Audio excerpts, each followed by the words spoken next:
বন্ধুরা, এটি একটি নীল নদের শাখা। হাজার বছরের ইতিহাসের নীরব সাক্ষী, সভ্যতার জন্মদাতা আর মরুভূমির বুকে জীবনের একমাত্র আশীর্বাদ। এটাই পৃথিবীর কিংবদন্তি নদী নীলনদ। দেখেন নীল নদের স্রোত। যে নদীর তীরে গড়ে উঠেছিল ফিরাউনের সাম্রাজ্য, যার পানিতে বেঁচে আছে আজও পুরো মিশর। আজ আমরা দাঁড়িয়ে আছি সেই ইতিহাসের পাশে, নীল নদের তীরে।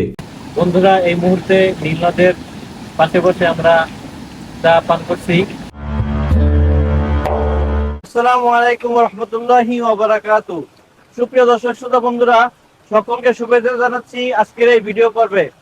আজকের পর্বে আমরা নিয়ে এসেছি আপনাদেরকে পৃথিবীর বিখ্যাত সেই নদ, নীল নদ। এটি কোনো সাধারণ নদ নয়, এটি হচ্ছে জান্নাতের নদ, নীল নদ। হাদিস শরীফ এসেছে, রাসূল পাক সাল্লাল্লাহু আলাইহি সাল্লাম বলেছেন, আন আবি হুরায়রা রাদিয়াল্লাহু তাআলা আনহু قال قال রাসূলুল্লাহ সাল্লাল্লাহু আলাইহি ওয়াসাল্লাম আস-সাইহানু ওয়াজ-জাইহানু ওয়াল ফুরাতু ওয়ান-নীলু কুল্লুম মিন আনহারিল জান্নাহ। অর্থাৎ পৃথিবীতে চারটি নদ রয়েছে, দুটি হচ্ছে জান্নাতে। আস-সাইহানু ওয়াজ-জাইহানু এই দুটি জান্নাতের নদ, আর এই ফুরাত আর নীল নদ এটিও জান্নাতের নদ। এটি রয়েছে এই দুনিয়ার বুকে। তো এই মিশরের বুকে রয়েছে ঐতিহাসিক সেই নীল নদ। আমরা এখন নীল নদের পাড়ে দাঁড়িয়ে আপনাদের সম্মুখে কথা বলছি। তো আজকের পর্বে আমি আপনাদেরকে এই নীল নদটি ঘুরিয়ে দেখাবো, এবং আমরা যে গ্রামে রয়েছি আল কনাতির আর খৈরিয়া সেটিও ঘুরিয়ে দেখাবো। তো আমাদের সাথেই থাকুন। বন্ধুরা, জান্নাত থেকে প্রবাহিত নদী নীল নদ পৃথিবীর সর্ববৃহৎ নদী, যার আয়তন প্রায় ৬,৮২৫ কিলোমিটার, যেখানে মিশর থেকে বাংলাদেশের দূরত্ব ৮,০০০ কিলোমিটার। নীলনদ শব্দটি এসেছে আরবি আল নীল হতে। নীলনদ আফ্রিকা মহাদেশের একটি নদ। পূর্ব আফ্রিকা থেকে ভূমধ্য সাগর পর্যন্ত এর বিস্তৃতি। এটি বিশ্বের দীর্ঘতম নদ। পানি প্রবাহের দিক থেকে এটি দ্বিতীয়। নীলনদ উগান্ডার জিনজা থেকে উৎপত্তি হয়ে ৬,৬৫০ কিলোমিটার দীর্ঘ পথ পাড়ি দিয়ে অবশেষে ভূমধ্য সাগরে মিলিত হয়েছে। নীলনদের দুটি উপনদী আছে, একটি স্রেত নীলনদ, আরেকটি নীলাভ নীলনদ। এর মধ্যে স্রেত নীলনদ দীর্ঘতম। স্রেত নীলনদের উৎপত্তি আফ্রিকার গ্রেট লেক থেকে, আর নীলাভের উৎপত্তি ইথিওপিয়ার তানা লেক থেকে। বন্ধুরা, দেখতে পাচ্ছেন এই সেই ঐতিহাসিক ব্রিজ। আমাদের বাংলাদেশে যেমনিভাবে পানির উপরে বা সুলিজ নির্মাণ করা হয়, ব্রিজ নির্মাণ করা হয়, এটিও নীল নদের উপরে এই ব্রিজটি নির্মাণ করা হয়েছে এই নীল নদের এই পানিকে নিয়ন্ত্রণ করার জন্য। এই পানিগুলো দিয়ে মূলত এখানে মানুষজন চাষাবাদ করে, বিভিন্ন কৃষি উৎপন্ন করে এই পানি দিয়ে। এটি নীল নদের একটি শাখা। বন্ধুরা, দেখতে পাচ্ছেন এই সেই ব্রিজ, এটি মোহাম্মদ আলী তিনি নির্মাণ করেছিলেন নীল নদের এই পানিকে নিয়ন্ত্রণ করার জন্য। দেখেন কত সুন্দর ঢেউ, মাশাআল্লাহ।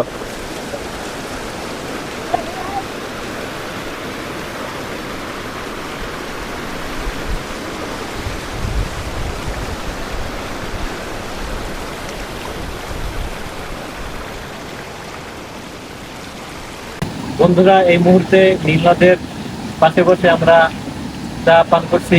এই অনুভূতি সত্যি অন্যরকম। এটি হচ্ছে পৃথিবীর সেই দীর্ঘতম নদ, নীল নদ, এবং এটি জান্নাতের নদ, যেটি রাসূল সাল্লাল্লাহু আলাইহি সাল্লাম হাদিস শরীফে ইরশাদ করেছেন।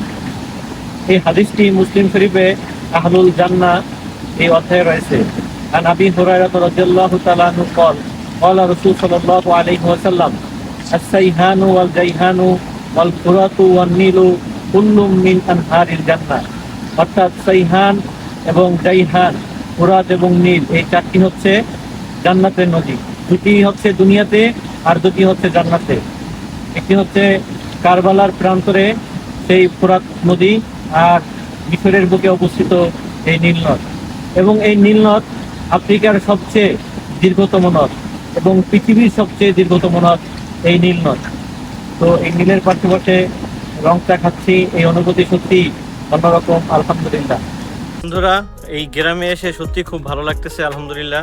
দেখেন এখানে অনেক নার্সারি রয়েছে। এই গ্রামের বেশিরভাগ মানুষই এখানে থেকে কৃষি কাজ করে থাকে এবং বিভিন্ন কৃষি উৎপাদন করে থাকে। এই জন্যই মূলত এই নীল নদের পাড়েই তারা এই ঘরবাড়িগুলা নির্মাণ করেছেন এবং এই কৃষিগুলা করে থাকেন। তো আমার সাথে আছেন, দেখেন কত সুন্দর এই পরিবেশটা।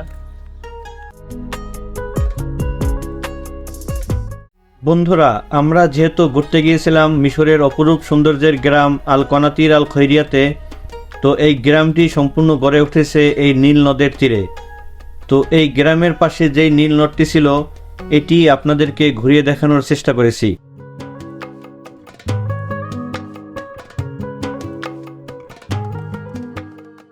বন্ধুরা, পৃথিবীর দীর্ঘতম নদ এবং জান্নাতের এই নদ নীল নদের কিনারা থেকে আজকের মতো এখানেই বিদায় নিচ্ছি। দেখা হবে পরবর্তীতে নতুন কোনো ভিডিওতে, নতুন কোনো স্থানে। আর পরবর্তীতে আপনারা মিশরের কোন জায়গাগুলো ঘুরে দেখতে চান আমাকে কমেন্ট করে জানাবেন, আমি আপনাদেরকে দেখানোর চেষ্টা করব।